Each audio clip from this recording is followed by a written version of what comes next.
Bonjour à tous, j'espère que vous allez bien. Aujourd'hui, je redesign la première couverture de la saga Harry Potter, la toute première couverture qui est sortie, si vous vous souvenez et que vous êtes fan, qui est sortie en 97. Ça fait déjà longtemps. Pour ma part, moi j'avais 9 ans à l'époque. Et comme beaucoup d'enfants, je pense que je suis devenue vite accro à cette saga. Donc quoi de mieux avec ma passion pour la pop culture que de retravailler et réinterpréter la première couverture de la saga. Avant de partir du côté de la réinterprétation, on va un peu parler des premières couvertures de la saga d'Harry Potter qui ont été illustrées par Jean-Claude Gotting. C'est un illustrateur qui était à la base spécialisé dans la BD et qui ensuite est allé vers le dessin de presse et d'édition.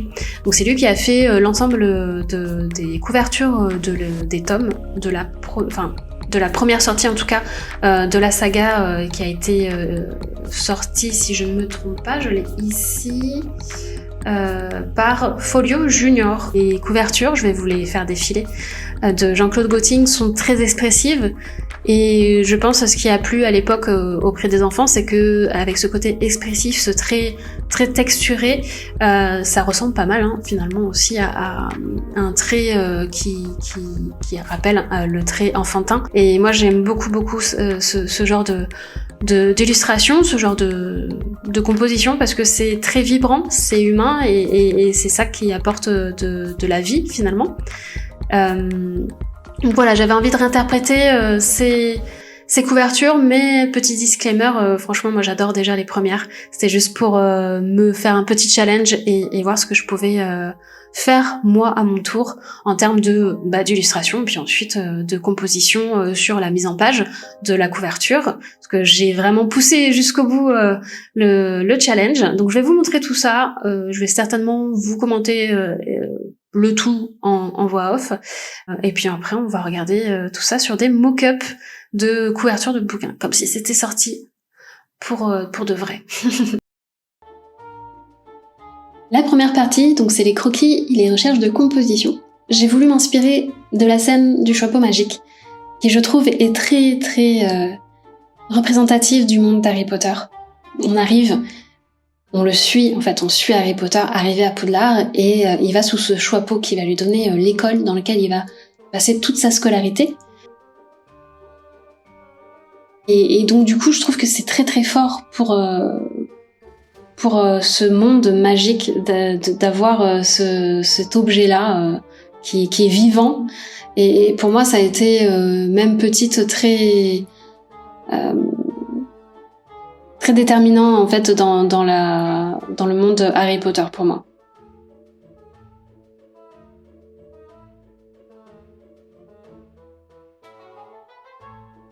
J'ai aussi souhaité, au-delà d'aller de travailler une scène en particulier, me dire que potentiellement il y a des objets aussi qui sont iconiques dans le monde d'Harry Potter, mais dans le monde de la magie aussi. La baguette en fait partie.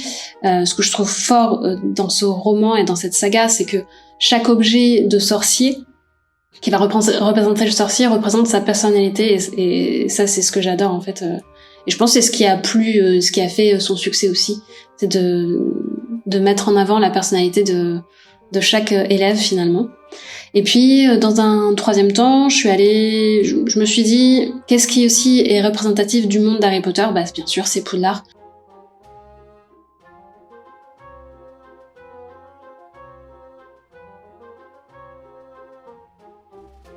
Et ensuite, j'ai sélectionné donc 2 de mes croquis. Là, je les ai mis en couleur sur Procreate. Donc c'est un logiciel sur l'iPad de dessin où j'ai pu mettre du coup en couleur. J'ai choisi l'orangé, le jaune et le noir, un peu de marron, donc des couleurs un peu automnales qui pour moi représentent beaucoup l'univers d'Harry Potter.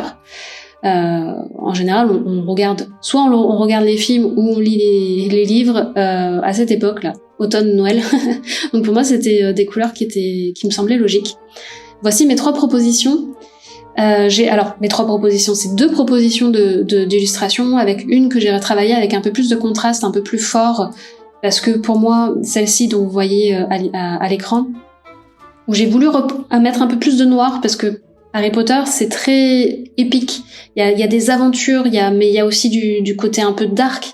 Il y a plein de, finalement, dans certains sens, c'est pas tout rose, c'est pas tout mignon, et c'est ce que je voulais représenter avec un peu plus de contraste de marron et de noir.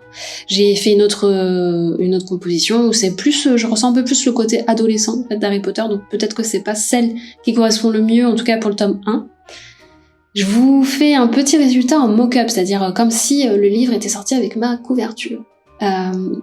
Je trouve que les trois fonctionnent plutôt bien, mais celle qui, à mon sens, voilà, je les ai mis toutes les trois ensemble. Vous me dites celle que vous préférez, mais moi celle qui fonctionne à mon sens, c'est la première, celle où il y a un peu plus de noir avec le choix peau magique, parce que on ressent une histoire qui est un peu quand même qui a plusieurs niveaux.